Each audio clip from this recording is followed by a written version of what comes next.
परम्परां योऽन्तःप्रविश्य मम वाचमिमां प्रसुप्तां सञ्जीवयत्यखिलशक्तिधरस्वधाम्ना अन्यांश्च हस्तचरणश्रवणत्वगादीन् प्राणान्नमो भगवते पुरुषाय तुभ्यम्। ॐ शिवं शिवकरं शान्तं शिवात्मानं शिवोत्तमं शिवमार्गप्रणेतारं प्रणतोऽस्मि सदाशिवम्. ഇവിടെ സന്നിഹിതരായിട്ടുള്ള എല്ലാ സജ്ജനങ്ങൾക്കും എൻ്റെ സാദര പ്രണാമം. ആദ്യമേ തന്നെ ഞാൻ പറയട്ടെ, ഞാനൊരു പ്രഭാഷകയൊന്നുമല്ല. ശങ്കരാചാര്യ സ്വാമികളുടെ ശിവാനന്ദ ലഹരി എന്ന സ്തോത്രകാവ്യത്തിലെ ഭക്തിയുടെ മാഹാത്മ്യം, അതാണ് ഞാൻ ഇന്ന് ഇവിടെ സംസാരിക്കാൻ ഉദ്ദേശിക്കുന്ന വിഷയം. ശങ്കരാചാര്യ സ്വാമികൾ ആന്ധ്രാപ്രദേശിലുള്ള ശ്രീശൈലം എന്ന ദേശത്തെ മല്ലികാർജുന ക്ഷേത്രത്തിലെ പ്രതിഷ്ഠയെ മനസ്സിൽ കണ്ടുകൊണ്ട് രചിച്ച ഒരു സ്തോത്രകാവ്യമാണ് ശിവാനന്ദ ലഹരി.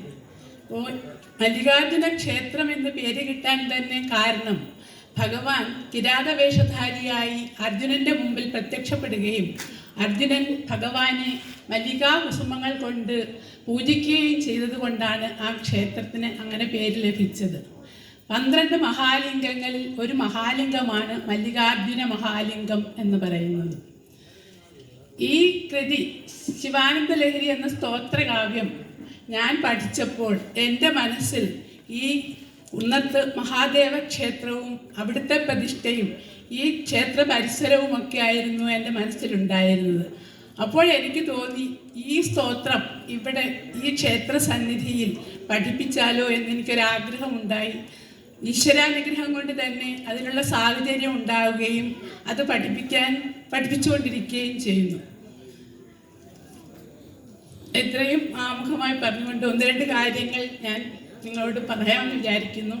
അതായത്, സനാതനധർമ്മത്തിൽ അധിഷ്ഠിതമായ മഹത്തായ ഒരു സംസ്കാരമായിരുന്നു നമ്മുടെ ഈ കൊച്ചു കേരളത്തിൻ്റേത്. സമത്വവും സാഹോദര്യവും അതുപോലെ തന്നെ ശാന്തിയും സമാധാനവുമൊക്കെ നിറഞ്ഞ ഒരു സമൂഹം.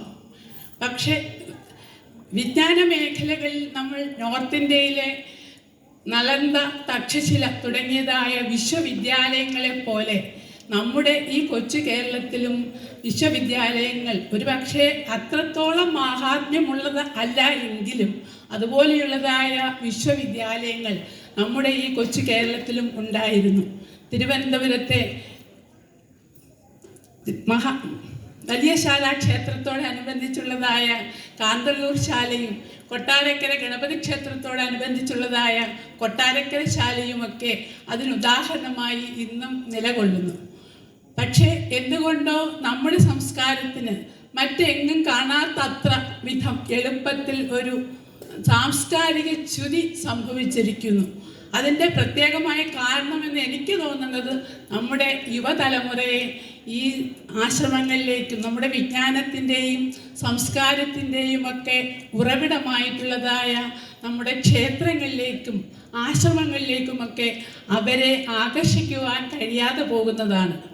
നമ്മുടെ ക്ഷേത്രങ്ങളും ആശ്രമങ്ങളുമൊക്കെ വിജ്ഞാനം പ്രസരിപ്പിക്കുന്ന കേന്ദ്രങ്ങളല്ലാതായിട്ട് കാലം കുറേയായി. അത് നമ്മുടെ സംസ്കാരത്തിൻ്റെയും സാമൂഹ്യ സംവിധാനത്തിൻ്റെയും ഒക്കെ അടിസ്ഥാന ശിലയായിരിക്കുന്ന നമ്മുടെ കുടുംബ ബന്ധങ്ങളെ, കുടുംബ വ്യവസ്ഥകളെ ശിഥിലമാക്കിക്കൊണ്ടിരിക്കുകയാണ്. അത് നമ്മുടെ കുട്ടികൾ ഇന്ന് വളരെ നിസ്സഹായരായിട്ടാണ് ജീവിക്കുന്നത്. അതിന് അവരെ മാത്രം കുറ്റം പറഞ്ഞിട്ട് കാര്യമില്ല. നമ്മുടെ ഈ ക്ഷേത്രങ്ങളിലും അതുപോലുള്ളതായ ക്ഷേത്രോത്സവം അതിനോടനുബന്ധിച്ചുള്ളതായ ഈ സാംസ്കാരിക പരിപാടികളൊക്കെ കുറച്ചൊക്കെ അതിനൊരു മാറ്റം വരുത്തുന്നുണ്ടെങ്കിലും ചിലപ്പോഴൊക്കെ ഈ ക്ഷേത്രാചാരങ്ങളിൽ ക്ഷേത്രത്തിൽ നടക്കുന്ന സാംസ്കാരിക പരിപാടികളുമൊക്കെ വെറും വിനോദമായിട്ട് മാത്രം പര്യവസാനിക്കുന്നത് നമുക്ക് കാണാൻ സാധിക്കും. അപ്പോൾ അതിനൊക്കെ വിരുദ്ധമായി നമ്മുടെ ഈ ക്ഷേത്രാങ്കണത്തിൽ നമ്മുടെ കുട്ടികളെ സാംസ്കാരിക ബോധമുള്ളവരായി, ആധ്യാത്മിക അവബോധമുള്ള കുട്ടികളായി വളർത്തുവാൻ നടത്തുന്ന പരിശ്രമങ്ങൾ ശ്ലാഘനീയമാണ്. മറ്റ് കുട്ടികൾ, അതായത് ബൈബിളും ഖുറാനും ഒക്കെ പഠിക്കുന്നത് പോലെ, വളരെ ചെറിയ കുട്ടികളായിരിക്കുമ്പോൾ തന്നെ ബൈബിളും ഖുറാനും ഒക്കെ പഠിക്കുന്നത് പോലെ നമ്മുടെ കുട്ടികളും നമ്മുടെ സനാതന ധർമ്മത്തിൽ അധിഷ്ഠിതമായ ധർമ്മങ്ങൾ പ്രതിപാദിക്കുന്നതായ ഗ്രന്ഥങ്ങൾ ചെറിയ കുട്ടികളായിരിക്കുമ്പോൾ തന്നെ പഠിക്കണമെന്നാണ് എനിക്ക് നിങ്ങളോട് പറയാനുള്ളത്. ഈ ഭഗവത്ഗീത എന്ന് പറയുന്ന ധർമ്മഗ്രന്ഥം, നമ്മുടെ ധർമ്മത്തെ പ്രതിപാദിക്കുന്ന ഭഗവത്ഗീത, അത് അർജുനന് ഭഗവാൻ ഉപദേശിച്ചു കൊടുത്തതായ ആ സന്ദർഭം എടുത്താൽ തന്നെ, മനസ്സിലാക്കിയാൽ തന്നെ ഭഗവത്ഗീത പഠിക്കുന്നതിൻ്റെ ഉപയോഗം നമുക്ക് മനസ്സിലാക്കാം. ഭഗവാൻ എപ്പോഴാണ് അർജുനന് ഉപദേശിച്ചു കൊടുക്കുന്നത്? അർജുനൻ പറയുന്നു, സേനയോരുഭയോർ മധ്യേ രഥം സ്ഥാപയമേച്യുത എന്ന്. രണ്ട് സേനകളുടെ, അത് കുരുക്ഷേത്ര യുദ്ധം പോയപ്പോൾ ഇരു വിഭാഗങ്ങളിലായി കൗരവന്മാരും പാണ്ഡവന്മാരും അണിനിരുന്നപ്പോൾ ഞാൻ ആരോടൊക്കെയാണ് യുദ്ധം ചെയ്യേണ്ടത് എന്ന് നോക്കിക്കാണുന്നതിന് വേണ്ടി അർജുനൻ ഭഗവാനോട് പറയുന്നു, ഈ രഥം രണ്ട് സേനകളുടെയും മധ്യത്തിലായി നിർത്തുവാൻ. അങ്ങനെ ചെയ്തപ്പോൾ അർജുനൻ അവിടെ എന്താണ് കണ്ടത്? തത്രാപശ്യ സ്ഥിതാൻ പാർത്ഥ പിതൃനഥ പിതാമഹാൻ ആചാര്യാൻ മാതുലാൻ ഭ്രാതൃൻ പുത്രാൻ പൗത്രാൻ സഖീംസ്തഥാ ശ്വശുരാൻ സുഹൃദശ്ചൈവ സേനയോരുഭയോരപി താൻ സമീക്ഷ സകൗന്ദേയ സർവാൻ ബന്ധൂനവസ്ഥിതാൻ കൃപയാ പരയാവിഷ്ടോ വിഷീദന്നിതമബ്രവീത്. ഞാൻ അർജുനൻ അവിടെ കണ്ടത് തൻ്റെ ബന്ധുമിത്രാദികളെ, തൻ്റെ പുത്രപൗത്രന്മാരെ, തൻ്റെ സഹോദരന്മാരെ, തൻ്റെ ഗുരുജനങ്ങളെ.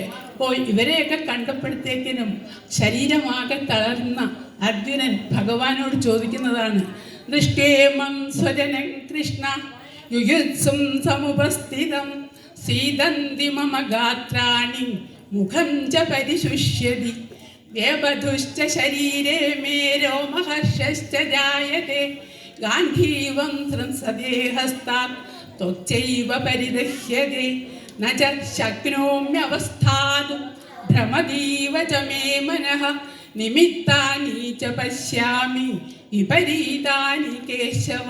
അല്ലയോ ഭഗവാനെ, എനിക്ക് എൻ്റെ ഈ ബന്ധുക്കളെയൊക്കെ കണ്ടിട്ട് എനിക്കിവിടെ നിൽക്കാൻ പോലും പറ്റുന്നില്ല. എൻ്റെ പ്രസിദ്ധമായ ഗാന്ധീവം എന്ന് പറയുന്നതായ വില്ല് എൻ്റെ കൈകളിൽ നിന്നും വഴുതിപ്പോകുന്നു. എൻ്റെ ശരീരം ആസകലം വിയർക്കുന്നു. എൻ്റെ മനസ്സ് കറങ്ങിക്കൊണ്ടിരിക്കുകയാണ്. അതുകൊണ്ട് ഇവരോടൊന്നും എനിക്കെന്ന കാക്ഷേ വിജയൻ കൃഷ്ണ നജ രാജ്യം സുഖാനിച്ച കിം നോ രാജ്യേന ഗോവിന്ദ കിം ഭോഗൈർ ജീവിതേനവ യേശാമർത്ഥേ കാക്ഷിതം നോ രാജ്യം ഭോഗ സുഖാനിച്ച തയിമേവ സ്ഥിതാ യുദ്ധേ പ്രാണാൻ സ്ത്യക്ത്വാ ധനാനിച്ച ന കാക്ഷേ വിജയൻ കൃഷ്ണ. ഞാൻ ഈ യുദ്ധത്തിൽ വിജയമൊന്നും കാക്ഷിക്കുന്നില്ല. നച്ച രാജ്യവും കാക്ഷിക്കുന്നില്ല.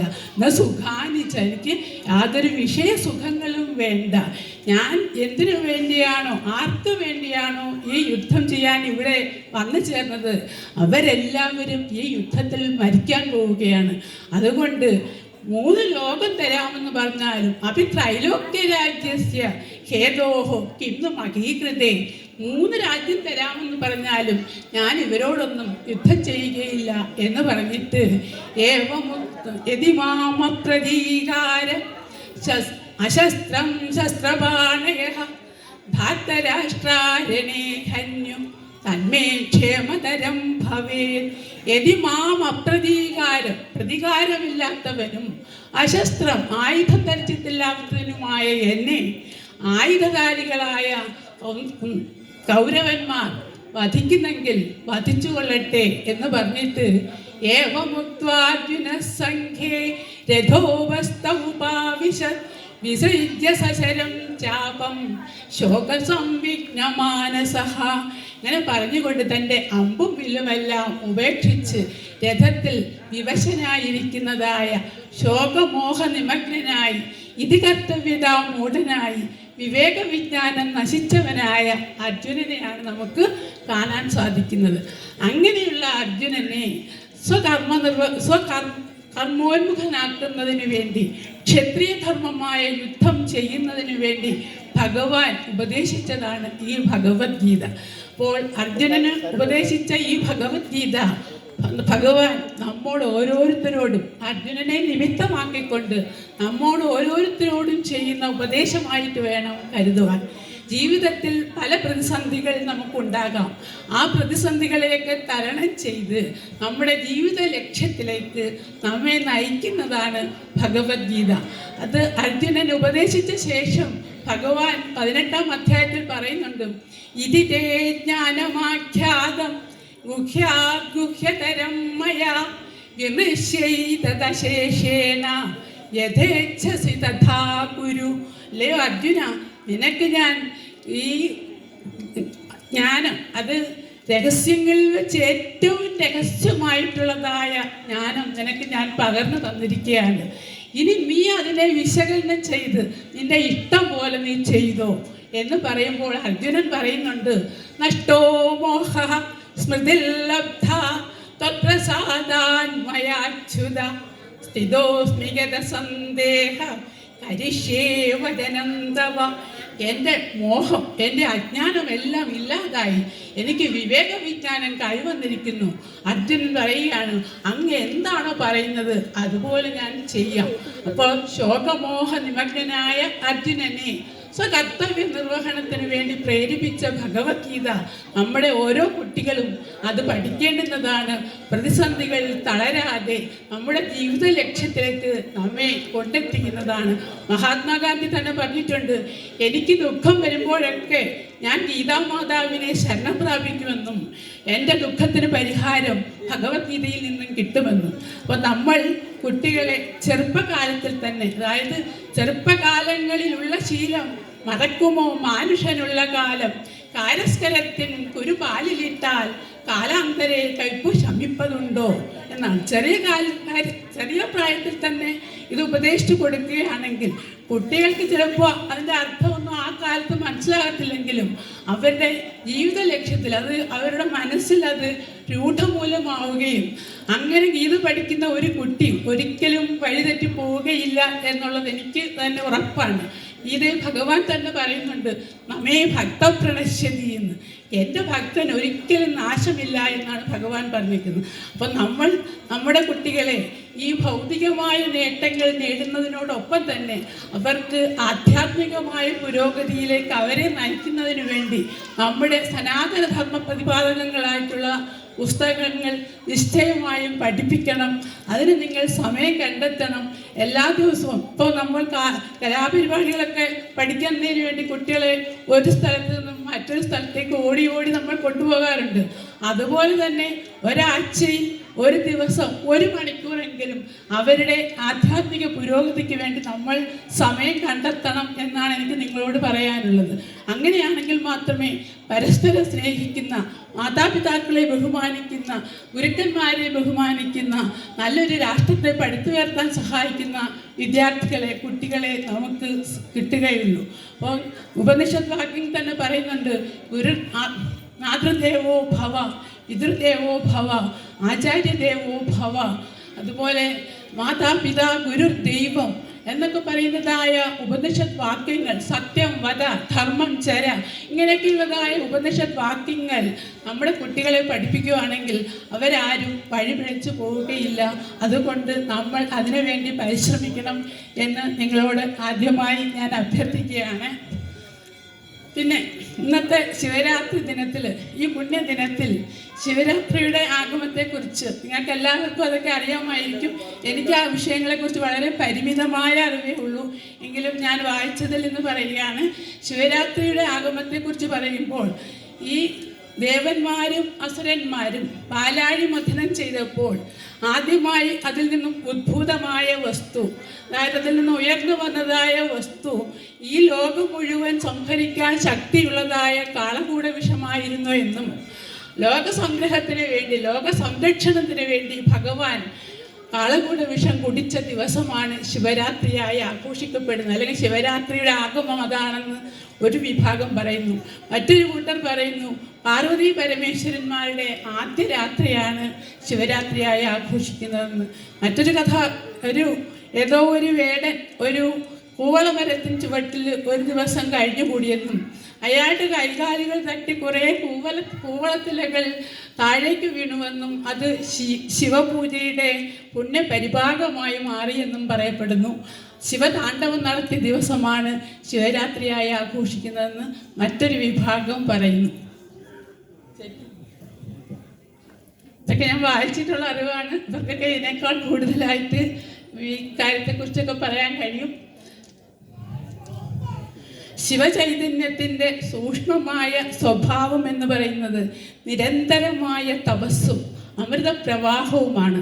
സാധനാനിഷ്ഠരായി ആധ്യാത്മിക അവബോധത്തോടെ മനുഷ്യരിലുള്ളതായ മനുഷ്യത്വത്തെ വികസിപ്പിച്ചെടുക്കുവാൻ വേണ്ടുന്ന ഉത്തമമായ ശിവപൂജയുടെ ഉത്തമമായ ദിവസമാണ് ശിവരാത്രി എന്നാണ് പറയപ്പെടുന്നത്.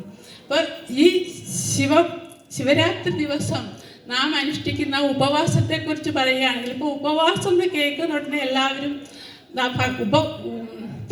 ഉണ്ണാവ്രതം അനുഷ്ഠിക്കുക, ഭക്ഷണം കഴിക്കാതിരിക്കുക എന്നുള്ളൊരു ആശയത്തിലേക്കാണ് പലരും, ഞാനും പണ്ട് അങ്ങനെ തന്നെയാണ് വിചാരിച്ചിരുന്നത്. ഉപവസിക്കുക എന്ന് വെച്ചാൽ എന്ന് വെച്ചാൽ സമീപത്ത് വസിക്കുക, ഭഗവാന്റെ സമീപത്ത് വസിച്ചുകൊണ്ട് ഭഗവൻ മയമായി തീർന്ന് ഭഗവാനിൽ ലീനനായി ഭഗവാൻ തന്നെയായി തീരുക, അതാണ് ശിവരാത്രിയുടെ മഹത്വം. അപ്പോൾ നമ്മുടെ ഉറക്കവും അതുപോലെ തന്നെ നമ്മുടെ കാമനകളെല്ലാം കുറച്ച് നമ്മൾ ഈ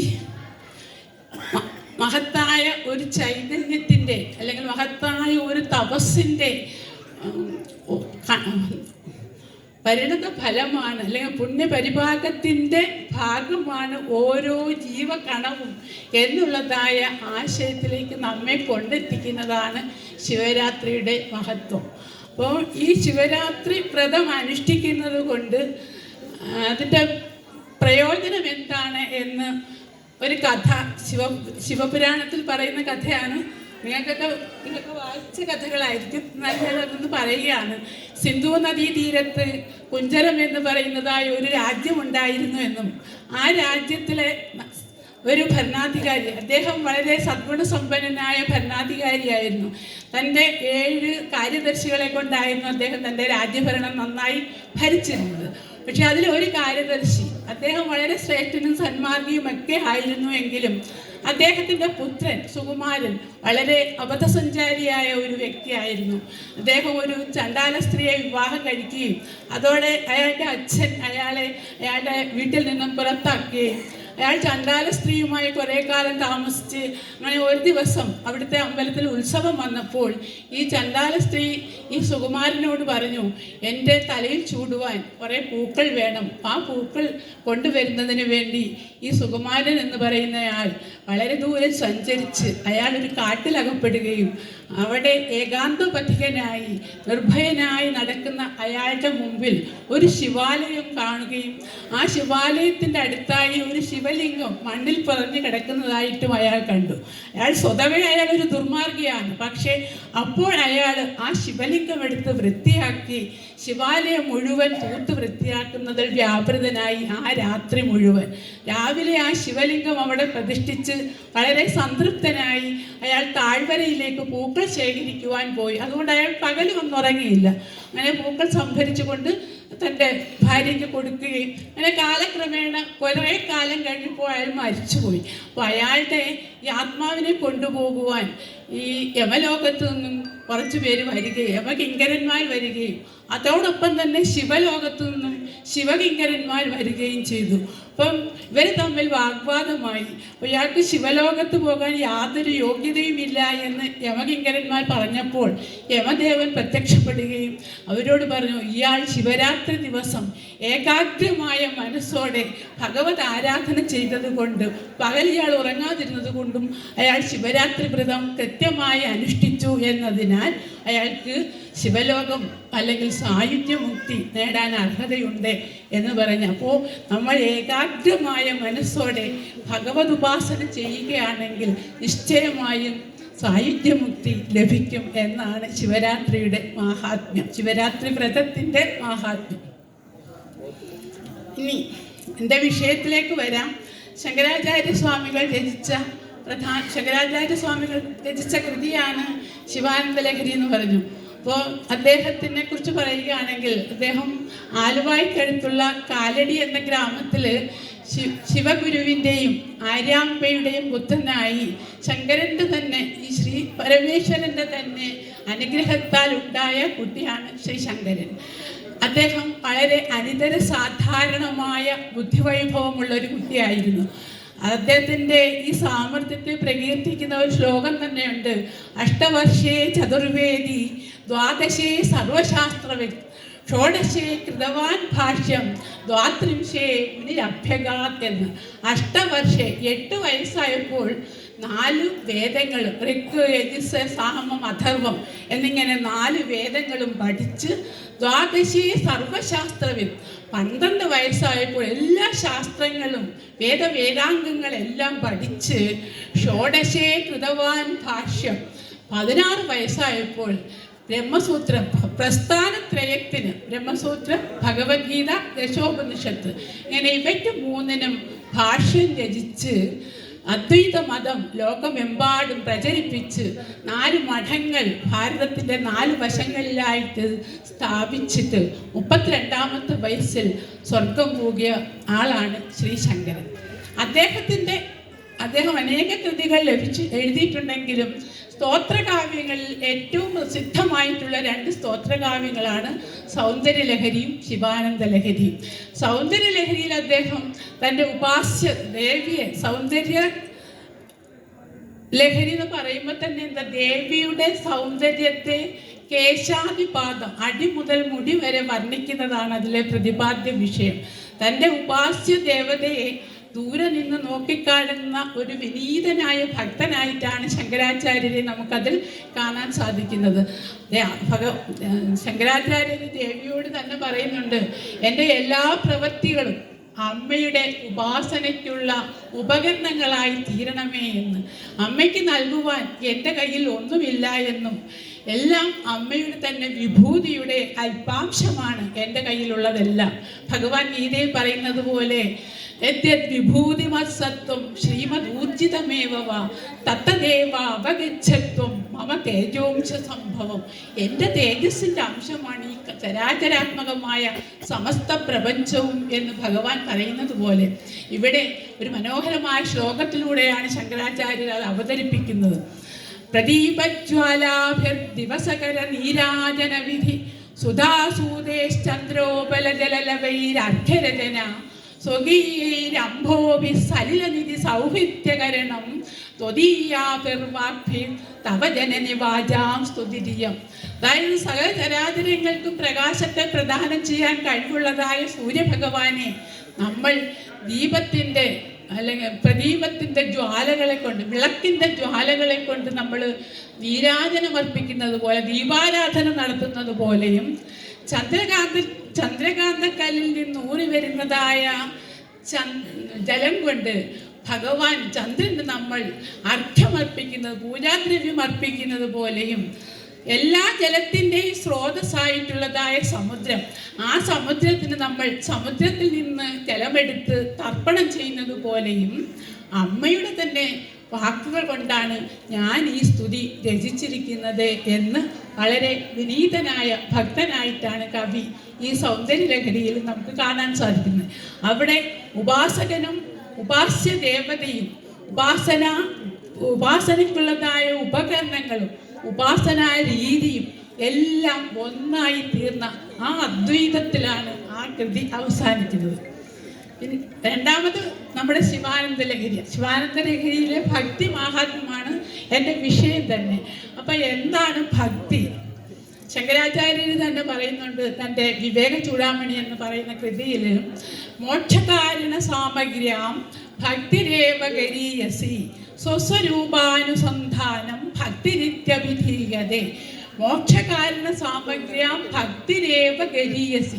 അനേക കാരണങ്ങളുണ്ട് നമുക്ക് പരമപുരുഷാർത്ഥമായ മോക്ഷത്തിൽ പ്രാപിക്കാൻ. പരമപുരുഷാർത്ഥം എന്ന് പറഞ്ഞാൽ എന്താണ്? ധർമാർത്ഥ കാമ മോക്ഷങ്ങൾ 4 ചതുർവിധ പുരുഷാർത്ഥങ്ങളാണ്. അതിൽ പരമപുരുഷാർത്ഥം എന്ന് നമ്മൾ മോക്ഷത്തെ പറയുന്നത് അത് നിത്യമായതുകൊണ്ടാണ്. ധർമ്മവും അർത്ഥവും കാമവും ഒക്കെ അനിത്യങ്ങളാണ്. ഇത് ജന്യം തത് അനിത്യം, നമ്മൾ പുണ്യം ചെയ്യുമ്പോൾ ഉണ്ടാകുന്നതാണ് അതൊക്കെ. അപ്പം മറ്റേതാകട്ടെ മോക്ഷമാകട്ടെ പരമപുരുഷാർത്ഥമാണ്, അത് നിത്യമാണ്. അപ്പോൾ മോക്ഷകാരണ സാമഗ്ര്യം ഭക്തിരേവ ഗരീയസി. അപ്പോൾ അനേകം മാർഗങ്ങളുണ്ടെന്ന് പറഞ്ഞു. ജ്ഞാനമാർഗമുണ്ട്, നിഷ്കാമ കർമ്മയോഗമുണ്ട്, ഭക്തിയോഗമുണ്ട്. നാരായണീയത്തിൽ തന്നെ പറയുന്നുണ്ട്, നിഷ്കാമം നിയതസ്വധർമ്മചരണം യത്കർമ്മയോഗാഭിധം തദ്ദൂരേത്യഫലം യദൗപനിഷദ ജ്ഞാനോപലഭ്യം പുനഃ തത്വവ്യക്തതയാ സുദീർഘമതരം ചിത്തസ്യ തസ്മാദ് വിഭോ ത്വത്പ്രേമാത്മക ഭക്തിരേവ സതതം സ്വാധീയസി ശ്രേയസി. നിഷ്കാമ കർമ്മയോഗം നമ്മുടെ കർമാനുഷ്ഠാനത്തിലൂടെ ഉണ്ടാകുന്നത്. അതായത് നിഷ്കാമ കർമ്മയോഗത്തിലൂടെ അത് അനേക ജന്മങ്ങൾ എടുത്താൽ മാത്രമേ, ജന്മാന്തരങ്ങളിലൂടെ മാത്രമേ നമുക്കതിൻ്റെ ഫലം സിദ്ധിക്കത്തുള്ളൂ. അതുപോലെ തന്നെ ഉപനിഷത്പ്രോക്തമായ ജ്ഞാനമാർഗം സ്വീകരിക്കുകയാണെങ്കിലോ അത് നമ്മുടെ മനസ്സിന് അപ്രാപ്യമാണ്. പിന്നെ ഏറ്റവും എളുപ്പമായിട്ടുള്ള മാർഗം ഏതാണെന്ന് ചോദിച്ചാൽ സത്യസിദ്ധികരീ ജയത്യൈ വിഭോ ത്വത്പ്രേമാത്മക ഭക്തിരേവ സതതം. ഭഗവാനിനുള്ളതായ അചഞ്ചലമായ പ്രേമമാണ് ഏറ്റവും ശ്രേഷ്ഠമായിട്ടുള്ള, അതാണ് ഭക്തി. ആ ഭക്തിയാണ് ഭക്തിമാർഗമാണ് മോക്ഷം പ്രാപിക്കുന്നതിന് ഏറ്റവും സുഖകരമായിട്ടുള്ളതായ ഉപായമെന്നാണ് നാരായണീയത്തിൽ പറയുന്നത്. ഇവിടെ ശങ്കരാചാര്യർ അപ്പോൾ എന്താ ഭക്തി എന്ന് പറയുന്നു? സ്വസ്വരൂപാനുസന്ധാനം ഭക്തിരിത്യഭിധീയതേ. സ്വരൂപാനുസന്ധാനമാണ്. സ്വസ്വരൂപാനുസന്ധാനം, തൻ്റെ തന്നെ രൂപത്തെ അല്ലെങ്കിൽ ആ പരമാത്മ ചൈതന്യത്തെ നിരന്തരം അനുസന്ധാനം ചെയ്യുക, ധ്യാനിക്കുന്നതാണ് ഭക്തി എന്ന് പറയുന്നത്. അപ്പോൾ സർവദ്വൈതോപരി തൻ്റെ സ്വരൂപപ്രാപ്തിയെ നേടി ആ പരമാത്മ വസ്തുവിനെ നിരന്തരം ധ്യാനിക്കുക, അതാണ് ഭക്തി. സർവദ്വൈതോപരി എന്ന് പറയുമ്പോൾ നമ്മൾ ശങ്കരാചാര്യർ തന്നെ ദശശ്ലോകിയിൽ പറയുന്നുണ്ട്, ന ശാസ്ത്ര ന ശാസ്ത്രം ന ശിഷ്യോ ന ശിക്ഷ നജത്വം നജാഹം നജായം പ്രപഞ്ച സ്വരൂപാവബോധേ വികൽപാസഹിഷ്ണു തദേകോവശിഷ്ട ശിവകേവലോഹം എന്ന്. ശാസ്ത്ര, ഞാൻ ശാസ്താവല്ല, അതായത് ഉപദേഷ്ടാവല്ല, ആചാര്യനല്ല. ശാസ്ത്രം, ശാസ്ത്രവുമല്ല, ശിഷ്യനുമല്ല, ശിക്ഷയുമല്ല, നീയുമല്ല, ഞാനുമല്ല, ഈ പ്രപഞ്ചവുമല്ല. പിന്നെ എന്താണെന്ന് പറയുന്നു? സ്വരൂപാവബോധേ വികൽപാസഹിഷ്ണു. എല്ലാം വികല്പങ്ങളും നശിച്ചു കഴിയുമ്പോൾ, എല്ലാ ഭേദങ്ങളും നശിച്ചു കഴിയുമ്പോൾ സ്വരൂപാവബോധമുണ്ടാകും.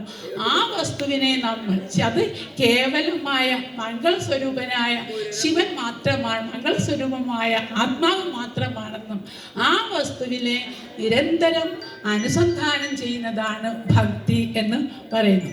അപ്പം അതാണ് മോക്ഷകാരണ സാമഗ്ര്യം ഭക്തിരേവ ഗരീയസി സ്വസ്വരൂപാനുസന്ധാനം ഭക്തിരിത്യഭിധീയതേ. അപ്പോൾ ഈ ഭക്തി 2 വിധം എന്നാണ് പറയുന്നത്. സാധ്യാഭക്തി എന്നും സാധനാഭക്തി എന്നും. ഭക്തിസ്ത്വദ്വിവിധാ പ്രോക്ത സാധ്യസാധന ഭേദതഃ സാധ്യാഹൈതുകീ പ്രീതിഃ ക്രിയാസാ സാധനാത്മിക. ഭക്തി 2 വിധമാണ്, സാധ്യാഭക്തി എന്നും സാധനാഭക്തി എന്നും. സാധ്യാഭക്തി എന്ന് വെച്ചാൽ എന്താ? ലക്ഷ്യരൂപത്തിലുള്ളതായ ഭക്തി. സാധനാഭക്തി എന്ന് പറയുന്നത് നമ്മൾ ആ ലക്ഷ്യത്തിൽ എത്തിച്ചേരാനുള്ളതായ ഉപാധികളാണ്, മാർഗരൂപത്തിലുള്ളതായ ഭക്തി. അതാണ് നമ്മൾ ശ്രവണം, കീർത്തനം, വിഷ്ണോഹം സ്മരണം, പാദസേവനം, അർച്ചനം, വന്ദനം, ദാസ്യം, സഖ്യം, ആത്മനിവേദനം എന്നുള്ളതായ നവധാ ഭക്തി എന്ന് പറയുന്നത് മാർഗരൂപത്തിലുള്ളതായ ഭക്തിയാണ്. സാധ്യാരൂപത്തിലുള്ള ലക്ഷ്യരൂപത്തിലുള്ളതായ ഭക്തി എന്ന് പറയുന്നതും സാത്വസ്മിൻ പരമപ്രേമരൂപ ഭക്തി എന്ന് നമ്മൾ നാരദീയ ഭക്തി സൂക്തത്തിൽ പറയും. സാത്വസ്മിൻ പരമപ്രേമരൂപ. അസ്മിൻ, ഇവനിലുള്ളതായ പരമമായ പ്രേമമാണ് ഭക്തി എന്ന് പറയുന്നത്. ഇവനിൽ തന്നോടൊത്ത് വസിക്കുന്ന, തന്നെ എല്ലാ കാര്യങ്ങളിലും നിയന്ത്രിക്കുന്ന സർവജ്ഞനും സർവശക്തിമാനുമായ ഈശ്വരനിലുള്ളതായ അചഞ്ചലമായ പ്രേമമാണ് ഭക്തി എന്ന് പറയുന്നത്. അപ്പോൾ നമ്മൾ പ്രേമത്തിൽ അചഞ്ചലമായ പ്രേമം എന്നൊക്കെ പറയുമ്പോൾ നാരായണീയത്തിൽ ഉദ്ധവര് ഭഗവാന്റെ ദൂതുമായിട്ട് ഗോപികമാരെ കാണാൻ പോകും. അവരെ സമാശ്വസിപ്പിക്കുന്നതിന് വേണ്ടി ഭഗവാന്റെ വിരഹത്താൽ ദുഃഖിതരായിരിക്കുന്ന ഗോപികമാരെ സാന്ത്വനിപ്പിക്കുന്നതിന് വേണ്ടി ഉദ്ധവനെ പറഞ്ഞു വിടും. അപ്പോൾ ഉദ്ധവൻ അവിടെ ചെന്ന്, ഉദ്ധവനാണെങ്കിലോ താനാണ് ഭഗവാന്റെ ഏറ്റവും വലിയ ഭക്തൻ എന്നുള്ള ഭാവേനയാണ് അവിടെ ചെല്ലുന്നത്. അവിടെ ചെല്ലുമ്പോൾ ഈ ഗോപികമാരാണെങ്കിൽ അവർ ഉണ്ണുന്നതും ഉറങ്ങുന്നതും സ്വപ്നം കാണുന്നത് പോലും ഭഗവാനെയാണ്. ഉദ്ധവൻ ഈ ഭക്തി കണ്ടിട്ട് കൃഷ്ണനോട് പറയുന്നതാണ്, ഏവം ഭക്തി സകല ഭുവനേ നേക്ഷിതാശ്രുതാവ കിം ശാസ്ത്രൗഘൈ കിമിഹതവസാ ഗോപികാഭ്യോ നമഃ നിത്യാനന്ദാകുലമുപഗതം ഗോകുലാദുദ്ധവം തം ദൃഷ്ട്വാ ഹൃഷ്ട്വാ ഗുരുപുരപദേ പാഹി മാം ആമയൗഘാത്. ഇങ്ങനെ ഒരു ഭക്തി ഞാൻ ലോകത്തൊരിടത്തും കണ്ടിട്ടുമില്ല, കേട്ടിട്ടുമില്ല. എന്തിനാണ് കൂടുതൽ തപസ്സനുഷ്ഠിക്കുന്നത്, എന്തിനാണ് കൂടുതൽ ശാസ്ത്രങ്ങൾ പഠിക്കുന്നത്? അങ്ങനെ പറഞ്ഞുകൊണ്ട് ഗോപികമാരെ നമസ്കരിക്കുന്ന ഉദ്ധവനെയാണ് നമുക്ക് കാണാൻ സാധിക്കുന്നത്. അപ്പം അതാണ് പരമമായ പ്രേമമെന്ന് പറയുന്നത്. സാത്വസ്മിൻ പരമപ്രേമരൂപാ ഭക്തി എന്ന് പറഞ്ഞിരിക്കുന്നത്. ഇനി മറ്റേ ആ പരമമായ ഭക്തിയിൽ എത്തിച്ചേരാനുള്ളതായ മാർഗങ്ങളാണ് നവധാ ഭക്തി, ശ്രവണം, കീർത്തനം, വിഷ്ണോഹോ. അപ്പം ശ്രവണം എന്നുള്ളതിന് ഏറ്റവും വലിയ ഉദാഹരണമായിട്ട് നമ്മൾ പറയുന്നത് പരീക്ഷിത്താണ്. പരീക്ഷിത് രാജാവ് ഭഗവാന്റെ കഥകൾ നിരന്തരം കേട്ടുകൊണ്ടിരിക്കുന്നതാണ്. അപ്പം അതിന് കീർത്തനത്തിന് ഉദാഹരണം ആ കഥകൾ പറയുന്നതായ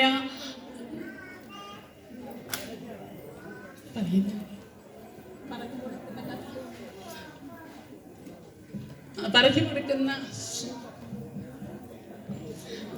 എന്തായാലും കീർത്തനത്തിന് ഉദാഹരണം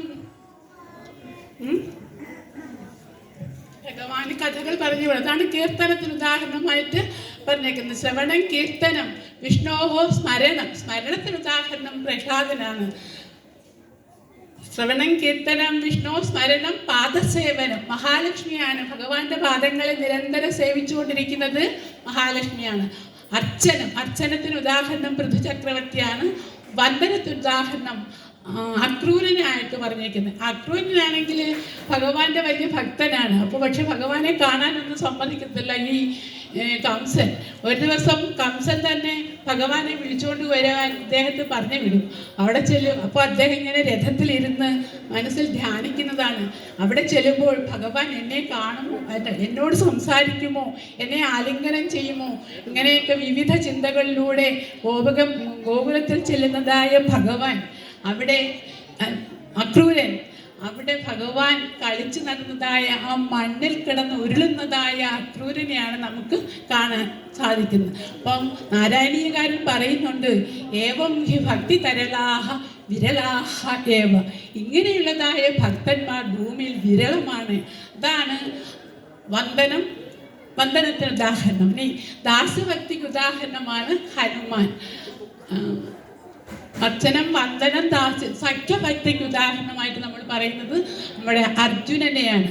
അർജുനൻ കൃഷ്ണന്റെ സഖാവാണെന്ന് വിചാരിച്ച് ഭഗവാൻ വിശ്വരൂപം കാണിച്ചപ്പോൾ അർജുനൻ പറയുന്നുണ്ട്, സഖേതി മത്വാ പ്രസവം യദുക്തം ഹേ കൃഷ്ണ ഹേ യാദവ ഹേ സഖേതി അജാനത മഹിമാനന്ദവേദം മയാ പ്രമാദാത് പ്രണയേന വാപി. നീ അങ്ങ് എൻ്റെ സഖാവാണെന്ന് വിചാരിച്ചാണ് അല്ലയോ കൃഷ്ണ, അല്ലയോ യാദവ എന്നൊക്കെ വിളിച്ചത്. അത് അങ്ങയുടെ മാഹാത്മ്യം എനിക്ക് മനസ്സിലാകാത്തത് കൊണ്ടാണെന്ന് പറഞ്ഞിട്ട് നമപുരസ്താദപൃഷ്ടദസ്തേ നമോസ്തുതേ സർവദയേവ സർവ. അങ്ങയ്ക്ക് ഭഗവാന് മുൻപിലും പിൻപിലും എല്ലായിടവും നമസ്കാരം അർപ്പിക്കുന്ന അർജുനനെയാണ് നമ്മൾ കാണുന്നത്. ഇനി അർച്ചനം, വന്ദനം, ദാസ്യം, സഖ്യം, ആത്മനിവേദനം, തന്നെ സമർപ്പിക്കുന്ന ഭക്തി. മഹാബലിയാണ് അതിന് ഉദാഹരണമായിട്ട് പറയുന്നത്. ഇപ്പോൾ വാമനവേഷധാരിയായ ഭഗവാൻ അദ്ദേഹത്തിൻ്റെ അടുത്ത് ചെന്നിട്ട്, മഹാബലിയുടെ അടുത്ത് ചെന്നിട്ട് 2 അടി ഭൂമിയും സ്വർഗവും 2 അടി കൊണ്ട് തന്നെ അളന്നു കഴിഞ്ഞപ്പോൾ 3-ാമത്തെ അടി ഞാൻ എവിടെ വയ്ക്കും എന്ന് ചോദിച്ചപ്പോൾ മഹാബലി പാദം മൂത്രി പ്രണയ ഭഗവൻ നിത്യകമ്പം വദന്തം, 3-ാമത്തെ പാദം എൻ്റെ ശിരസിൽ വെച്ചുകൊള്ളൂ എന്ന് പറയുന്നതായ തന്നെ ഭഗവാന് സമർപ്പിക്കുന്നതായ ആത്മസമർപ്പണം, അതാണ് നവധാഭക്തി. ഈ നവധാഭക്തിയിലൂടെ നമ്മൾ എത്തുന്നത് പരമമായ ആ ലക്ഷ്യഭക്തിയിലേക്കാണ്. സാത്വസ്മിൻ പരമപ്രേമരൂപാ ഭക്തി. അപ്പം ഭക്തി എത്രയൊക്കെയാണെന്നുള്ളത് പറഞ്ഞു കഴിഞ്ഞു. ഇനി നമ്മുടെ കൃതിയിലേക്ക് തന്നെ വരാം. ശിവാനന്ദ ലഹരി. അപ്പോൾ ശങ്കരാചാര്യ സ്വാമികൾ രചിച്ച ഈ ശിവാനന്ദ ലഹരിക്ക് 100 ശ്ലോകങ്ങളാണുള്ളത്. ഇതിൽ ഞാൻ നേരത്തെ പറഞ്ഞതുപോലെ മല്ലികാർജുന ക്ഷേത്രത്തിലെ പ്രതിഷ്ഠയായ ശ്രീ പരമേശ്വരൻ്റെ മാഹാത്മ്യത്തെക്കുറിച്ചും അദ്ദേഹത്തിൻ്റെ ഭക്തവാത്സല്യത്തെക്കുറിച്ചുമൊക്കെ പ്രകീർത്തിക്കുന്ന മനോഹരമായ ഒരു സ്തോത്രകാവ്യമാണ് ഈ ശിവാനന്ദ ലഹരി. ആ പുസ്തകത്തിന് പേര് കിട്ടിയത് തന്നെ ശിവനാമങ്ങൾ കേൾക്കുകയും പറയുകയും ചെയ്യുമ്പോൾ ഭക്തനുണ്ടാകുന്നതായ ആനന്ദത്തിൻ്റെ ലഹരി, ഭക്തിയുടെ ആ ഉന്മാദമായ അവസ്ഥയാണ് ശിവാനന്ദ ലഹരിയായിട്ട് കവി ഇവിടെ പറഞ്ഞിരിക്കുന്നത്. ഈ കാവ്യം തുടങ്ങുന്നത് തന്നെ ജഗത്പിതാക്കളായ പാർവതി പരമേശ്വരന്മാരെ നമസ്കരിച്ചുകൊണ്ടാണ്. നമ്മുടെ രഘുവംശം തുടങ്ങിയിരിക്കുന്നത് പോലെ വാഗർത്ഥാവിവ സംപൃക്തവും വാഗർത്ഥ പ്രതിപത്തയെ ജഗതപിതരവും വന്ദേ പാർവതി പരമേശ്വരും. വാക്കും അർത്ഥവും പോലെ വേർതിരിച്ചെടുക്കാനാവാത്ത വിധം ഒന്നു ചേർന്നിരിക്കുന്നതായ പാർവതി പരമേശ്വരന്മാരെ നമസ്കരിച്ചുകൊണ്ടാണ് രഘുവംശം തുടങ്ങിയിരിക്കുന്നത്.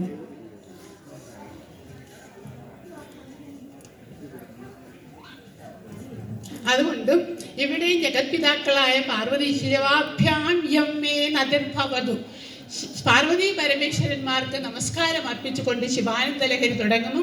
2-ാമത്തെ ശ്ലോകത്തിൽ ഗളന്തി ശംഭോ ത്വച്ചരിത സരിതക്കിൽ വിസർജം എന്ന് തുടങ്ങുന്നതായ ശ്ലോകത്തിൽ ഈ ഭഗവാന്റെ കഥകളാകുന്ന ചരിത്രം അല്ലെങ്കിൽ കഥകളിങ്ങനെ ഭക്തന്റെ മനസ്സിലൂടെ ഒഴുകി അവിടെ ബുദ്ധി ജ്ഞാനം പ്രകാശിച്ചിട്ട് ജനന മരണ രൂപമാകുന്ന സംസാരത്തിൽ നിന്ന് മോചനം നേടി പരമമായ പുരുഷാർത്ഥത്തെ പ്രാപിക്കട്ടെ അല്ലെങ്കിൽ ശിവപ്രസാദം ഉണ്ടാകട്ടെ എന്നുള്ളതായ അനുഗ്രഹമാണ് 2-ാമത്തെ പദ്യത്തിലൂടെ.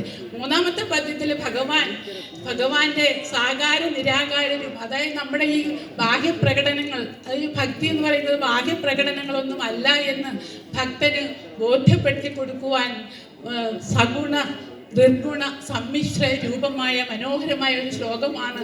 ത്രൈവേദ്യം ഹൃദ്യം ത്രിപുരഹരമാദ്യം ത്രിനയനം ജഡാഭാരോദാരം ചലദുരഗഹാരം മൃഗധരം മഹാദേവം ദേവം മയി സദയഭാവം പശുപതിം ശിവാലംബം സാംബം ശിവമതിവിഡംബം ഹൃദി ഭജേ.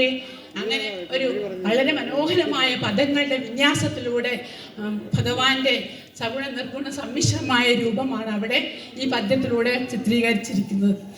അത് കഴിഞ്ഞിട്ട് നമ്മുടെ എല്ലാ ഇന്ദ്രിയങ്ങളും സർവേന്ദ്രിയങ്ങളും ഭക്തന്റെ പഞ്ചജ്ഞാനേന്ദ്രിയങ്ങളും പഞ്ചകർമ്മേന്ദ്രിയങ്ങളും അന്ധകരണ ചതുഷ്ടയവും എല്ലാം ഭഗവത് ഉപാസനയ്ക്കുള്ളതായ ഉപകരണങ്ങളായി തീരണമേ എന്നുള്ള പ്രാർത്ഥനയാണ് ഭക്തന്റെ. മനസ്തേ പാതാബ്ജേ നിവസതു വജസ്തോത്ര ഫണിതൗ കരൗജാഭ്യച്ഛായാം ശ്രുതിരവികഥാകർണനവിധൗ ഭവധ്യാനേ മൂർത്തി നയനയുഗളം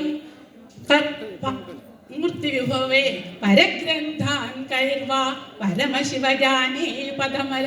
എൻ്റെ മനസ്സ് ഭഗവത് പാതാരവിന്ദത്തിൽ വർത്തിക്കണമെന്നും എൻ്റെ വാക്കുകളെല്ലാം ഭഗവാന്റെ സ്തുതികൾ മാത്രമായിരിക്കണമെന്നും എൻ്റെ ചെവികൾ ഭഗവാന്റെ സ്തുതികൾ മാത്രം കേൾക്കുന്നതിന് വേണ്ടിയുള്ളതായിരിക്കണമെന്നും എൻ്റെ കണ്ണുകൾ ഭഗവാന്റെ മനോഹരമായ ദിവ്യരൂപം കാണുന്നതിന് വേണ്ടിയുള്ളതായിരിക്കണമെന്നും അപ്പോൾ എൻ്റെ എല്ലാ ഇന്ദ്രിയങ്ങളും ഭഗവത് ആരാധനയ്ക്കുള്ളതായ ഉപാധികളായിരിക്കണം. അതുകൊണ്ടാണ് പറഞ്ഞിരിക്കുന്നത് യാതൊന്ന് കാൺമതതു നാരായണ പ്രതിമ, യാതൊന്ന് കേൾപ്പതതു നാരായണ ശ്രുതികൾ, യാതൊന്ന് ചെയ്വതതു നാരായണാർച്ചനകൾ, യാതൊന്നതൊക്കെ ഹരി നാരായണായ നമ എന്ന് പറയുന്നത് പോലെ. പിന്നീട് പറയുന്നത് എന്താ, ഈ നമ്മൾ കാണിക്കുന്നതായ ബാഹ്യപ്രകടനങ്ങൾ നമ്മുടെ മനസ്സാകുന്ന പുഷ്പത്തെ ഭഗവത് പദ്മത്തിൽ ഭഗവാന്റെ പാതാരവിന്ദത്തിൽ സമർപ്പിക്കാതെ നമ്മൾ പൂക്കൾ ശേഖരിക്കുന്നതിന് വേണ്ടി പല സ്ഥലങ്ങളിലും പോയി അലയുന്നതിനേക്കാൾ ഭഗവാൻ ഏറ്റവും ഇഷ്ടമുള്ളതും നമുക്ക് കൊടുക്കുവാൻ പ്രയാസമില്ലാത്തതുമായ മനസ്സാക്കുന്ന പുഷ്പത്തെ ഭഗവത് പാതാരവിന്ദത്തിൽ അർപ്പിക്കണമെന്നാണ് ഭക്തന്റെ യാചന. അത് കഴിഞ്ഞിട്ട് 4 വിധത്തിലുള്ളതായി ഞാൻ വളരെ സമ്മപ്പ് ചെയ്ത് പറയുകയാണ്. സമയക്കുറവാണെന്ന് പറഞ്ഞത് കൊണ്ട് 4 രീതിയിലുള്ളതായ ഭക്തിയെക്കുറിച്ച് പറയുന്നുണ്ട്, മോക്ഷത്തെക്കുറിച്ച് പറയുന്നുണ്ട്. സാരൂപ്യന്തവ പൂജനേ ശിവമഹാദേവേതി സങ്കീർത്തനേ സാമീപ്യം ശിവഭക്തി ദുര്യജനതാ സാങ്കത്യ സംഭാഷണേ സാലോക്യം ചരാചരാത്മകതനുധ്യാനേ ഭവാനീപദേ സായുജ്യം മമ സിദ്ധമത്ര ഭവതി സ്വാമിൻ കൃതാർത്ഥോസ്മ്യഹം. ഭക്തൻ കൃതാർത്ഥനാവുകയാണ്. അതായത് സാരൂപ്യം തവ പൂജനെ, ഭഗവാനെ ആരാധിക്കുന്നതിലൂടെ സാരൂപ്യ ഭക്തി, നിരന്തരം ഭഗവാന്റെ രൂപം ധ്യാനിക്കുന്നതിലൂടെ ആരാധിക്കുന്നതിലൂടെ മറ്റു രൂപങ്ങളെല്ലാം നമ്മുടെ മനസ്സിൽ നിന്ന് മാറി സ്വരൂപ ഭക്തി, സാരൂപ്യം, അതാണ് സാരൂപ്യമുക്തി. സാരൂപ്യം തവ പൂജനെ നീ ശിവമഹാദേവേതി, ജയ ജയ മഹാദേവ, ജയ ജയ ശംഭോ എന്നൊക്കെ വിളിച്ച് നമ്മൾ പ്രാർത്ഥിക്കുമ്പോൾ എന്താ സാമീപ്യം, നമ്മൾ സന്ധ്യയ്ക്ക് നമ്മുടെ വീട്ടിൽ നാമം ചെല്ലുകയാണെങ്കിൽ ഭഗവാന്റെ സാമീപ്യം നമ്മളുടെ വീട്ടിൽ എല്ലായിടത്തും ഉണ്ട് എന്നുള്ളതായ വിശ്വാസം, അതാണ് സാമീപ്യ ഭക്തി. ഇനി സാലോക്യ ഭക്തി, അത് സാലോക്യം എന്ന് പറയുന്ന ഈ സത്സംഗങ്ങളും ഭഗവാനെ കുറിച്ച് ചിന്തിക്കുന്നവരുണ്ടല്ലോ, അവരുമായിട്ടുള്ളതായ സംസർഗം കൊണ്ട് നമുക്കുണ്ടാകുന്നതായ സാലോക്യം. ഭവദനുഗമ്യ ഭക്തിരേവാത്ര സാധ്യ എന്ന് നാരായണീയത്തിൽ പറയും. അതായത് ഈശാവാസ്യമിതം സർവം എന്നുള്ളതായി ഉപനിഷത് വാക്യം. ഭഗവാന്റെ ലോകത്തിൽ വർത്തിക്കുക, അങ്ങനെയുള്ളവരുമായിട്ട് സംസർഗം ഉണ്ടാകുക, അതാണ് സാലോക്യമുക്തി. ഇനി സായുജ്യമുക്തി എന്ന് പറയുന്നത് ചരാചരാത്മകമായ ഈ സമസ്ത പ്രപഞ്ചവും ഭഗവത് അംശം തന്നെയാണ് എന്നുള്ളതായ ആ ബോധ്യത്തിലൂടെ നമുക്കുണ്ടാകുന്നതായ മുക്തിയാണ് സായുജ്യമുക്തി. അപ്പോൾ സാരൂപ്യം, സാമീപ്യം, സാലോക്യം, സായുജ്യം, ഇങ്ങനെ 4 രീതിയിലുള്ളതായ മുക്തികളെ പറഞ്ഞിട്ട് കുറേ കഴിഞ്ഞിട്ട് പിന്നെ പറയുന്നത് എന്താണ്, ഇതിലെ ഭക്തി എന്താണെന്ന് പറയുന്നു. ഭക്തി എന്താണെന്ന് 5 ദൃഷ്ടാന്തങ്ങളെ കൊണ്ട് പറയുകയാണ്. അങ്കോലം നിജബീജ സന്തതിരയസ്കാന്തോബലം സൂചിക സാധ്വീനൈജ വിഭും ലതാക്ഷിരുകം സിന്ധു സരിതല്ലഭം രാജ്ഞോദീക യഥാ തഥാ പശുപതേഃ പാദാരവിന്ദദ്വയം ചേതോ വൃത്തിരുപേത്യ തിഷ്ഠതി സദാ സാ ഭക്തിരുച്യതേ. അതാണ് ഭക്തി. നമ്മുടെ മനസ്സ് ഭഗവത് പാദാരവിന്ദത്തിൽ നിരന്തരം വസിക്കുന്നതാണ് ഭക്തി. നേരത്തെ ഞാൻ പറഞ്ഞതുപോലെ തന്നെ, അതായത് അങ്കോലം എന്ന് പറയുന്നത് ഒരു ദിവ്യവൃക്ഷമാണ്. ആ വൃക്ഷത്തിന്റെ കായ്കൾ താഴെ വീണാൽ ആ താഴെ വീഴുന്ന അതേ ഫോഴ്സിൽ തന്നെ തിരിച്ചു ചെന്ന് ആ നെറ്റിൽ തന്നെ ചെന്ന് ചേരും. അതുപോലെ നമ്മൾ ഭഗവാന്റെ പാദാരവിന്ദത്തിൽ നമ്മുടെ മനസ്സർപ്പിച്ചു കഴിഞ്ഞാൽ അത് അവിടെ നിന്നും വിട്ടുപോകാതെ ഇരിക്കുക, അതാണ് അങ്കോലം നിജബീജ സന്തതി. ഇനി അയസ്കാന്തോബലം സൂചിക്കാം. കാന്തം എപ്പോഴും ഇരുമ്പിനെ ആകർഷിച്ചാണ് ഇരിക്കുന്നത്, അതാണ് മറ്റൊരു ഉദാഹരണം. പിന്നെ അങ്കോലം നിജബീജ സന്തതി അയസ്കാന്തോബലം സൂചിക സാധ്വീ നൈജ വിഭും. പതിവ്രതയായ സ്ത്രീ എപ്പോഴും തൻ്റെ ഭർത്താവിനെ മാത്രം ആശ്രയിക്കുന്നത് പോലെ, അതുപോലെ ഭഗവാന്റെ പാദാരവിന്ദങ്ങളെ മാത്രം ഭക്തൻ ആശ്രയിക്കണമെന്നാണ് പറഞ്ഞിരിക്കുന്നത്. അതുപോലെ ഈ വള്ളികൾ എപ്പോഴും വൃക്ഷത്തെ ആശ്രയിച്ചിരിക്കുന്നത് പോലെയും സമുദ്രം, സിന്ധു നദികൾ എപ്പോഴും സമുദ്രത്തെ, എന്ത് പ്രതിബന്ധങ്ങൾ ഉണ്ടായാലും നദികൾ ആ പ്രതിബന്ധങ്ങളെ എല്ലാം തട്ടി മാറ്റിക്കൊണ്ട് സമുദ്രത്തിൽ തന്നെയാണ് ചെന്ന് ചേരുന്നത്. അതുപോലെ ഭഗവത് പാദാരവിന്ദത്തിൽ നിന്നും ഭക്തി വിട്ടുപോരാതിരിക്കുക, നമ്മുടെ മനസ്സ് വിട്ടുപോകാതിരിക്കുന്നതാണ് യഥാർത്ഥ ഭക്തി എന്നാണ് പറയുന്നത്. അത് കഴിഞ്ഞിട്ട് അനന്യമായ ഭക്തി, നിഷ്കളങ്കമായ ഭക്തി, ഭക്തൻ എന്തും നേടിക്കൊടുക്കും. നമ്മൾ ഭഗവത്ഗീതയിൽ പറയുന്നത് പോലെ അനന്യാശ്ചിന്തയന്തോ മാം യേ ജനാ പരിപാസതേ തേഷാം നിത്യാഭിയുക്താനാം യോഗക്ഷേമം വഹാമ്യഹം. മറ്റൊന്നും ചിന്തിക്കാതെ ഭഗവാനെ തന്നെ ചിന്തിക്കുന്ന ഭക്തന്റെ യോഗത്തെയും ക്ഷേമത്തെയും ഭഗവാൻ തന്നെ നിർവഹിക്കും എന്നാണ് ഭഗവത്ഗീത പറയുന്നത്. അതിനൊരു ഉത്തമ ഉദാഹരണം ഇവിടെ കണ്ണപ്പ ചരിതം പറഞ്ഞുകൊണ്ട് മനോഹരമായ ഒരു പദ്യത്തിലൂടെ മാർഗാവർത്തിതപാതുകാ പശുപതേ രംഗസ്യ കൂച്ചായതേ ജണ്ടൂഷാമു നിഷേചനം പുരരിപോ ദിവ്യാഭിഷേകായതേ കിഞ്ചിത് ഭക്ഷിത മാംസശേഷകബലം ദിവ്യോപഹാരായ ഭക്തിക്കും നകരോത്യഹോ വനചരോ ഭക്താവധം സായതേ. അതായത് ഒരുപാട് കാലം കാലിലിട്ട് തേഞ്ഞ ചെരുപ്പ് ഭഗവാന് കൂച്ചങ്ങളായിട്ട് വെക്കുകയും താൻ വായിൽ കുപ്പിളിച്ചു കൊണ്ടുവന്നതായ ജലം ഭഗവാന് ദിവ്യമായ അഭിഷേകമായിട്ട് അർപ്പിക്കുകയും താൻ കടിച്ചു തിന്ന എച്ചിൽ കഷണം മാംസകഷണം ഭഗവാന് ദിവ്യമായ നൈവേദ്യമായി അർപ്പിക്കുകയും ചെയ്ത അനേതരന് ഉത്തമനായ ഭക്തനാണെന്ന് ഉള്ള ഉത്തമ ഭക്തസ്ഥാനവും കിട്ടി. ഭഗവാൻ ഭക്തനെ ശിവലോകത്തിലേക്ക് കൊണ്ടുപോയി എന്നൊക്കെയാണ് അതിൽ പറയുന്നത്. കണ്ണപ്പൻ്റെ കഥ ഒരു വളരെ സംക്ഷിപ്തമായിട്ട് പറഞ്ഞാൽ, കണ്ണപ്പൻ എന്ന് പറയുന്ന വനേശ്വരൻ ഒരു ദിവസം നോക്കുമ്പോൾ ഒരു പൂജാരി ഈ ശിവലിംഗം പൂജിച്ചുകൊണ്ടിരിക്കുന്നതാണ്. എല്ലാ ദിവസവും അതിങ്ങനെ കാണുമ്പോൾ ഇയാൾക്കുള്ള മനസ്സിലും തോന്നും എനിക്കും ഭഗവാനെ പൂജിച്ചാലൊന്നും. പക്ഷെ അയാളുടെ ഈ പൂജാദ്രവ്യങ്ങളൊന്നുമില്ല. അപ്പോൾ അയാൾ കഴിച്ച ഭക്ഷണത്തിൻ്റെ ബാക്കിയെല്ലാം കൊണ്ടുവന്നു. പക്ഷെ അയാളുടെ മനസ്സ് ഭഗവാനിൽ തന്നെ അർപ്പിക്കപ്പെട്ട മനസ്സായിരുന്നു. അതുകൊണ്ട് അയാളുടെ പൂജാദ്രവ്യം എന്താണെന്ന് ഭഗവാന് നോട്ടമില്ല.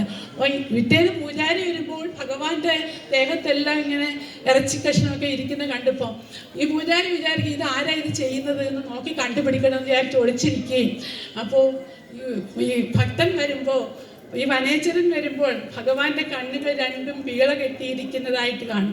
അപ്പോൾ ഭഗവാനോട് തന്നെ ചോദിക്കാം ഇതിന് ഞാൻ എന്ത് ചെയ്യണം. അപ്പോൾ ഭഗവാൻ പറഞ്ഞു നിന്റെ കണ്ണെടുത്ത് എൻ്റെ കണ്ണിൻ്റെ സ്ഥാനത്ത് വെക്കാൻ.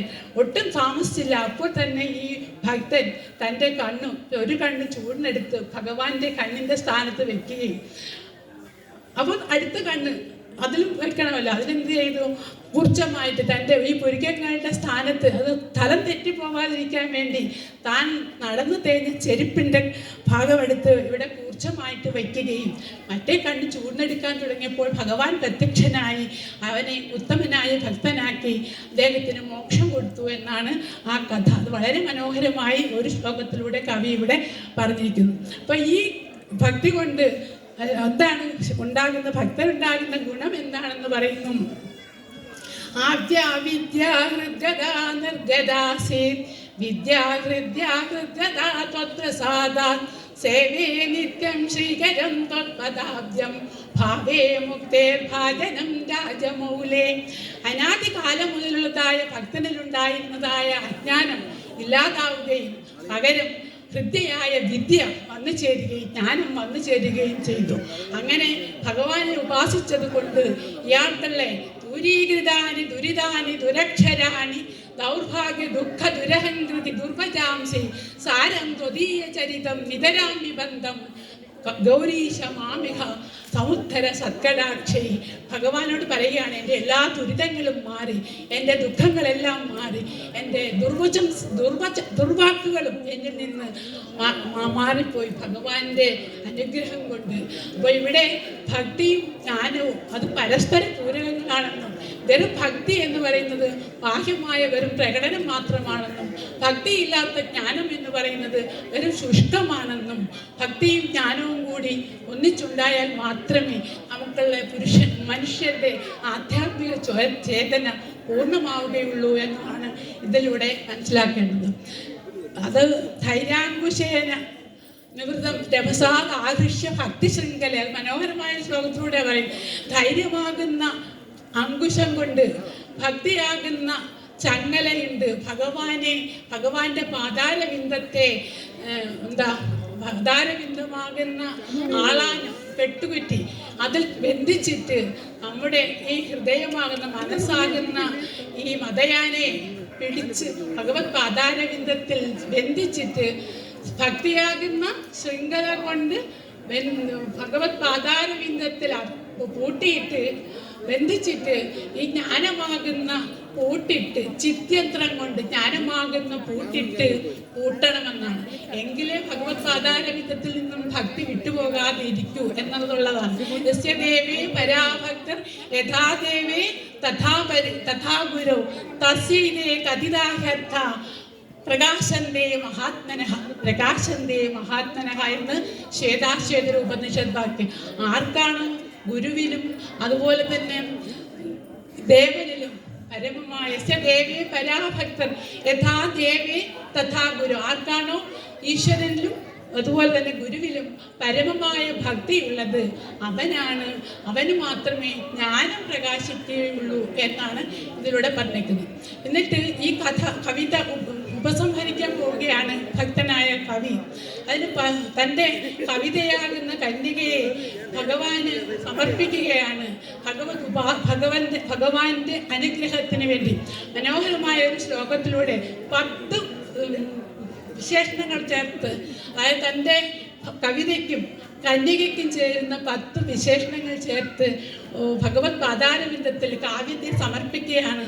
സർവാലങ്കാരയുക്താം സരളപദയുതാം സാധവൃത്താം സുവർണാം സദ്ഭിഃ സംസ്തൂയമാനാം സരസഗുണയുതാം ലക്ഷിതാം ലക്ഷണാട്യാം ഉദ്യദ്ഭൂഷാ വിശേഷാം ഉപഗത വിനയാം ജ്യോതമാനാർത്ഥരേഖാം കല്യാണീം ദേവ ഗൗരീ പ്രിയ മമ കവിത കന്യകാം ത്വം ഗൃഹാണ. എൻ്റെ കവിതയാകുന്ന കന്യകയെ അങ്ങ് സ്വീകരിച്ചുകൊണ്ട് എന്നെ അനുഗ്രഹിക്കണമേ എന്ന്, സർവാലങ്കാര വിഭൂഷിതയായ എൻ്റെ കവിതയാകുന്ന കന്യകയെ അങ്ങ് സ്വീകരിക്കണം എന്ന് പറഞ്ഞിട്ട് പറയുകയാണ് ഭഗവാനോട്, ഇതം തേ യുക്തം വാ പരമശിവകാരുണ്യജലധേ. അങ്ങക്കിത് യുക്തമാണോ? എന്താണ്? ഞാൻ ഭഗവാൻ ഇപ്പോൾ അനേക വർഷം ഈ സൃഷ്ടികർത്താവായ ബ്രഹ്മാവും അതുപോലെ തന്നെ സ്ഥിതികാരനായ മഹാവിഷ്ണുവും ഭഗവാന്റെ പാദവും ശിരസും അന്വേഷിച്ച് വരാഹരൂപിയായി ഹംസരൂപിയായും ഭൂമിയിലേക്കും ആകാശത്തിലേക്കും അനേക വർഷങ്ങൾ സഞ്ചരിച്ചിട്ടും ഭഗവാനെ കണ്ടെത്താൻ അവർക്ക് സാധിച്ചില്ല, ഈ മഹാവിഷ്ണുവിനും ബ്രഹ്മാവിനും പോലും.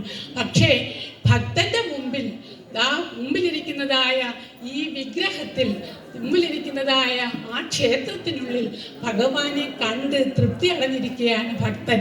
അത്രയ്ക്ക് സുലഭമാണ് ഭക്തി. ദേവന്മാർക്ക് പോലും അസാധ്യമായ, അവർക്ക് ജ്ഞാനം മാത്രമേ ഉണ്ടായിരുന്നുള്ളൂ, ഭക്തി ഉണ്ടായിരുന്നില്ല. അപ്പോൾ ഭക്തി ജ്ഞാനവും കൂടി ഉണ്ടെങ്കിലേ ഭഗവത് ഉപാസന ശരിയാവുകയുള്ളൂ എന്നുള്ളതാണ്. എന്ന് പറഞ്ഞിട്ട് എനിക്ക് അങ്ങ് പ്രത്യക്ഷ വ്യക്തിനായിരിക്കുന്നു എന്നൊക്കെ പറഞ്ഞിട്ട് അവസാനത്തെ ശ്ലോകത്തിൽ പറയുകയാണ്, സ്തോത്രേണാഹമലം നമൃഷാ ദേവാവിരിഞ്ചാദേഹ സ്തുത്യാനാം ഗണനാ പ്രസംഗ സമയേ ത്വാമഗ്രഗണ്യം വിദുഃ മാഹാജ്ഞാഗ്രവിചാരണ പ്രകരണേ ധാനാദുഷസ്തോമവത് ഭൂതാസ്ത്വാം വിദുരുത്തമോത്തമഫലം ശംഭോ ഭവത്സേവകാഹം. അല്ലയോ ഭഗവാനെ, സ്തുത്യന്മാരിൽ വെച്ച് എനിക്ക് സ്തുതിച്ചതും രചനയും ഒക്കെ മതിയായി. ആ സ്തുതിയിലും രചനയിലുമൊക്കെ അതീതനാണ് ഭഗവാൻ, അതിനേക്കാൾ മാഹാത്മ്യം അർഹിക്കുന്നവനാണ് ഭഗവാൻ. അതുകൊണ്ട് ഈ സ്തുതിക്കപ്പെടേണ്ട ദേവന്മാരിൽ വെച്ച് ആരെയാണ് ആദ്യം സ്തുതിക്കേണ്ടുന്നത് എന്ന് ചോദിക്കുമ്പോൾ അങ്ങയുടെ തന്നെ സേവകന്മാരായ മറ്റ് ദേവന്മാർ പറയുന്നു ഭഗവാനെ തന്നെയാണ് ആദ്യം സ്തുതിക്കേണ്ടത്. അതുപോലെ തന്നെ ഏറ്റവും കൂടുതൽ മാഹാത്മ്യം ആർക്കാണെന്ന് ചോദിക്കുമ്പോൾ ഈ ഇന്ദ്രാദി ദേവന്മാർ അല്ലെങ്കിൽ ബ്രഹ്മാദി ദേവന്മാർ പറയുന്നു അങ്ങയ്ക്ക് തന്നെയാണ് ഉത്തമോത്തമ ഫലം തരാൻ കഴിവുള്ളത്, അങ്ങ് തന്നെയാണ് എന്ന് പറഞ്ഞുകൊണ്ട് ഈ സ്തോത്രം അവസാനിപ്പിച്ചിരിക്കുകയാണ്. അപ്പോൾ സ്തുതിക്കപ്പെടേണ്ടവരിൽ ഏറ്റവും ഒന്നാമനായിട്ടുള്ളവനും അതുപോലെ തന്നെ മാഹാത്മ്യ വിചാരണ നടത്തുമ്പോൾ ഏറ്റവും മുൻപനായിട്ടുള്ളവനുമായ ഭഗവാന്റെ പാതാരവിന്ദത്തിൽ സ്തുതിച്ചുകൊണ്ട് ഈ സ്തോത്രം, ഈ കാവ്യത്തിൻ്റെ പഠനം ഇവിടെ അവസാനിപ്പിച്ചിരിക്കുകയാണ്. അതുപോലെ ഇവിടെ പരമേശ്വര ചൈതന്യത്തെ ഒരു പിതൃവാത്സല്യത്തിൻ്റെ പ്രത്യക്ഷ കാന്തിയായി അവതരിപ്പിച്ചുകൊണ്ട് ഭക്തരെ മംഗളമൂർത്തിയായ അല്ലെങ്കിൽ പ്രപഞ്ചോപശമവും ശാന്തവും ശിവവും അനവചനീയമായ ആനന്ദ അനുഭൂതിയിലേക്ക് നമ്മെ കൊണ്ടെത്തിക്കുന്ന ഒരു കൃതിയാണ് ഈ ശിവാനന്ദ ലഹരി എന്ന് പറഞ്ഞുകൊണ്ട് ഞാൻ എൻ്റെ വാക്കുകൾ ഇവിടെ ഉപസംഹരിക്കുകയാണ്. എല്ലാവർക്കും നമസ്കാരം.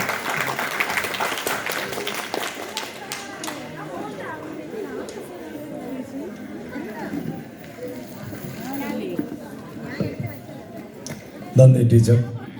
നമ്മുടെ